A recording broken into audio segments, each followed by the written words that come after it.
तो देखिए झोपड़िए में सबर करके रह रहे हैं।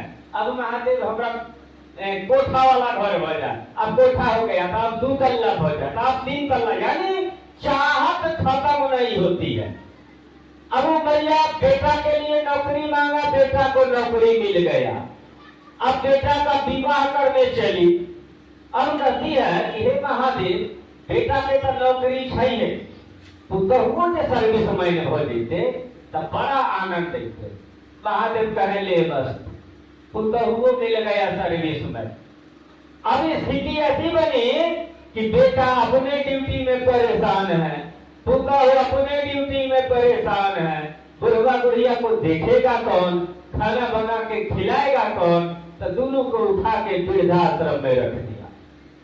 ऐसा होता है अज्ञानता में मांगा गया चीज। इसीलिए गुरु कहते हैं कि तुमको किस चीज की कमी है यह तुमको नहीं पता है, वह पता हमको है, अर्थात गुरु को पता है। इसीलिए आप उनसे केवल दया मांगिए। होता क्या है, लौकिक सामान मांगते मांगते मांगते एक दिन हमारा आपका मन टूट जाता, थकता है मन सोचता है कि महादेव से खाली मांगवे करते हैं, लेकिन महादेव को कुछ देते नहीं। जैसे ही यह विचार हमारे आपके मन में आता है, वहीं से आपकी भक्ति शुरू हो जाती है, यानी आपको अब अपने गुरु से प्रेम हो जाता है। प्रेम हो गया, अब मन्नत खत्म हो गई। अब यही होगा कि जैसे महादेव रखेंगे वैसे हम रह लेंगे, यही चाहत होती है।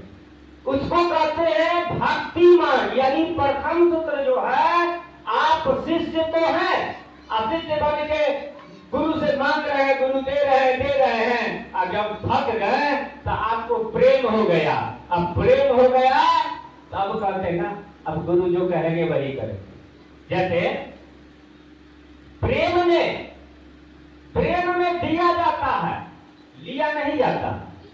अब देखिए, एगो लड़का और एगो लड़की का विवाह होता है। अपने भारत में यह चीज हर घर में है। लड़का कहीं और का है, लड़की कहीं और का है, दोनों का गार्जियन दोनों के पास जाता है, दोनों एक दूसरे को नहीं जान रहा, अब दोनों का शादी हो जाता है। अब शादी हो जाता है तो वह कितना प्रेम से अपने जीवन को बिता लेता है। प्रेम नहीं था, अब हो गया ना,